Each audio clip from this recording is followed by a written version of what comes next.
Hello guys, welcome to my unboxing of the M4A1 Sherman. This is the Victory in Europe edition. I don't know what the difference is between this and the normal version, but it should be exactly the same. On this side of the box we have scale of the model, information,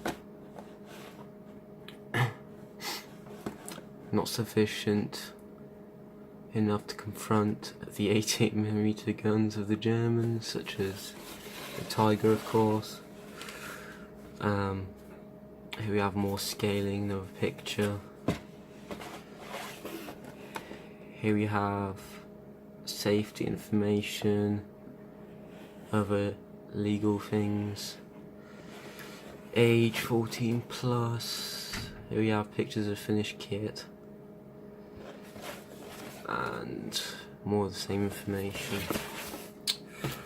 Right, let's crack this open with the blunt knife.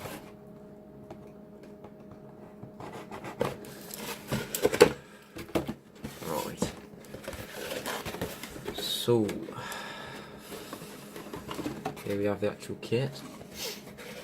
Inside, the decals, they are loose, which is not good. Bad Italeri. Comes with a cover. I don't see how the cover would stay on. So, here's a little thing there, worth mentioning. Here we have the... It's quite elongated, I don't know why, but it's the instruction sheet. I think I'm going to go over the instruction sheet first, to be honest, and then I'll go over the parts.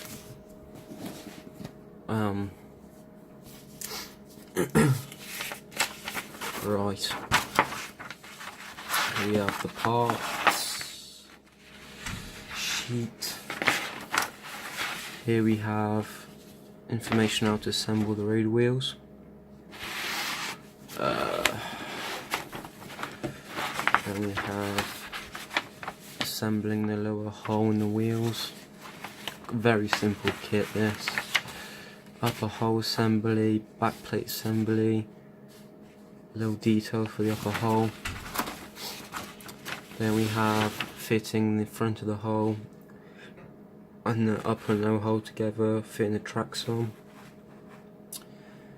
and has instructions on how to assemble the tracks. We're using heat again for this one, which is meh, but I'm gonna have to deal with it.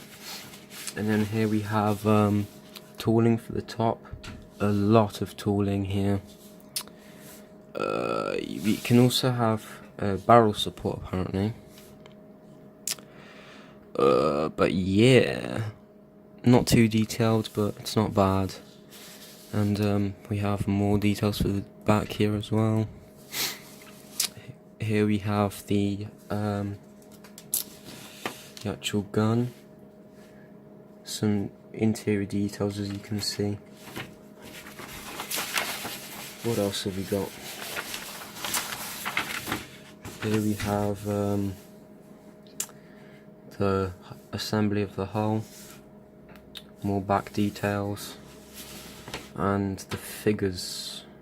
Sorry, there's only one figure. We'll see what that looks like. I don't expect anything special, it's just quite an old kit.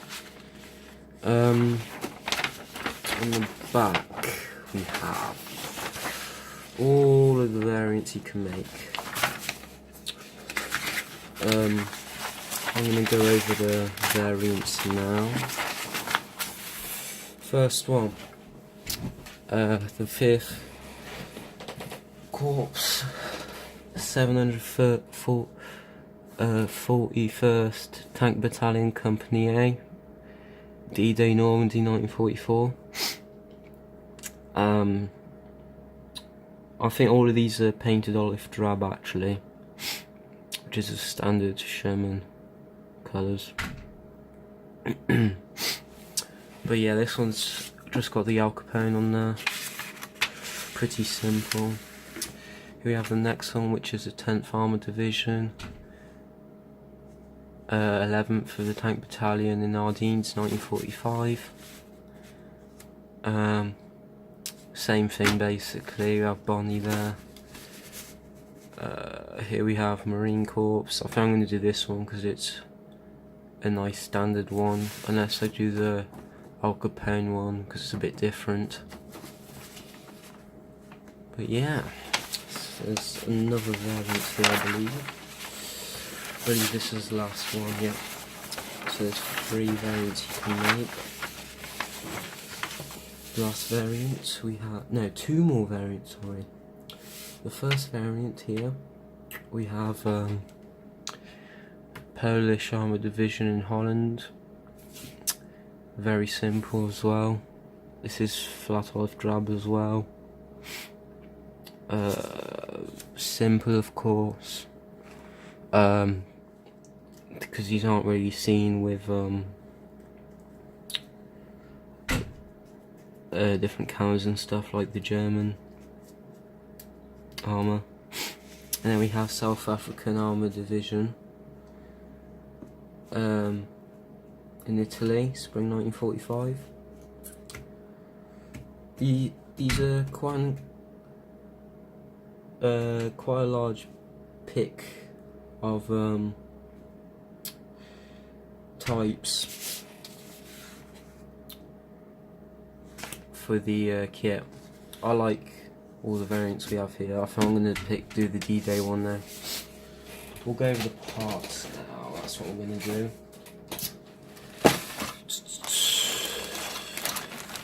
All in one bag. I don't know if this is the best idea, but I'll allow it since it's an older kit.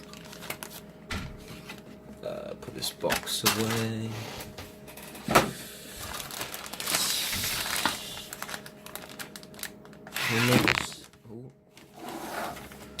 No simple opening, so I'm going to have to rip a hole.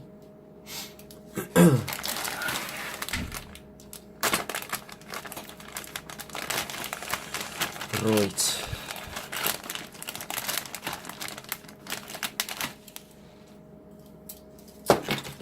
Let's pull all the parts out.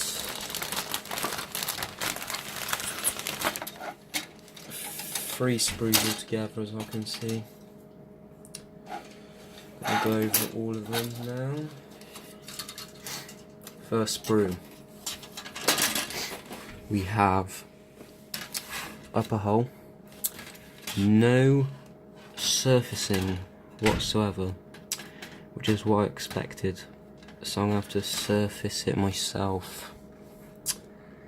It's a bit time consuming, but it will be worth it. It'll look a lot nicer in the end. We have upper hole details like handles and other things, shovels, not too detailed. Here we have fenders. Fenders aren't too bad, to be honest. Here we have more hatches and stuff. Front of the hull, once again not detailed, because these Shermans are made out of cast iron, so they are going to have the surface finish that it will provide, the rough surface finish. Of course this doesn't include that. So yeah, quite nice. We have some stowage and the Thompson for the figure. Some jerry cans, USA markings on it. Don't know if you can see that. Detail's not too bad, but it's an old kit, but to be honest, it is quite nicer than the old Tamiya kits. I'm not quite sure how old this kit is. It's not too bad. Injection pins and marks, quite a few of them, but they're in places where it doesn't really matter, so that's fine. Yep. Next sprue. we have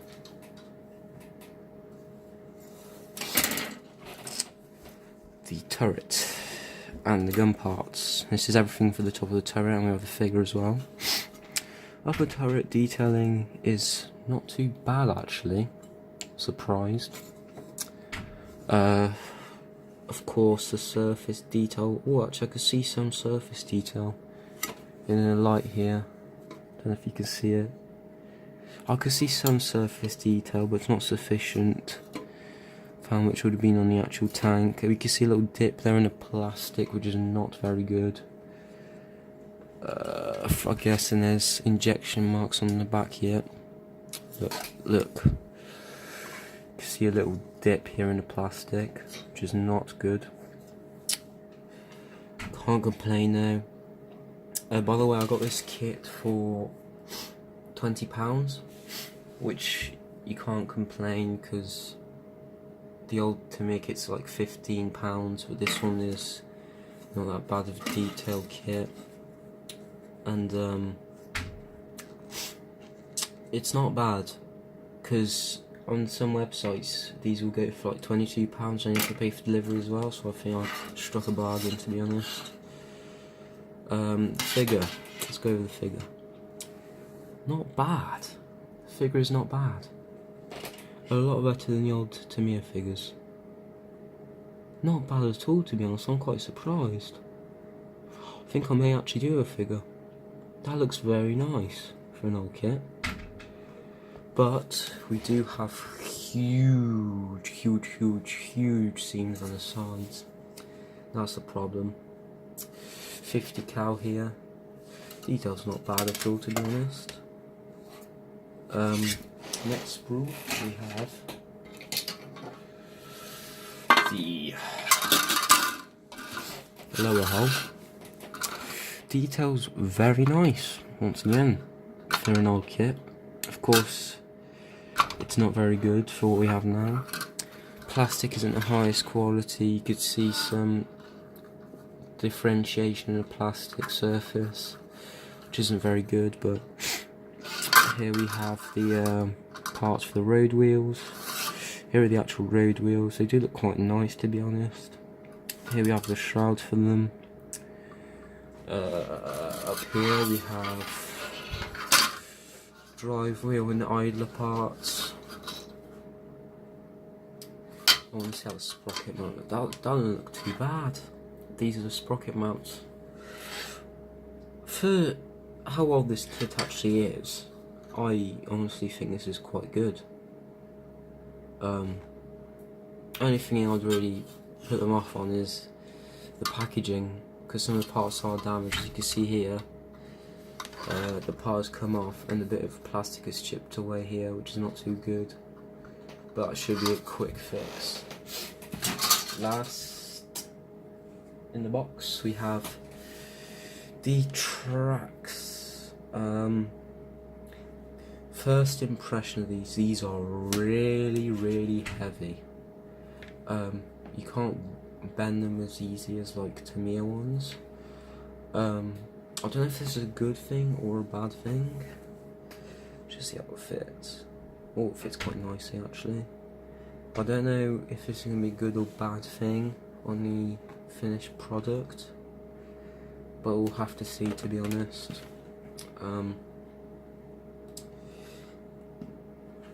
I feel I kind of like it that it's quite rigid. The teeth as well in the tracks, you can't really bend them. I like it. Yeah, I kind of like it actually. Right, so that's it for my inbox review of the Italeri M4A1 Sherman in 35 scale. This is the Victory in Europe Day edition. And yeah, tune in for the build. Yeah, it should be a fun build. Overall, it's actually quite good. I like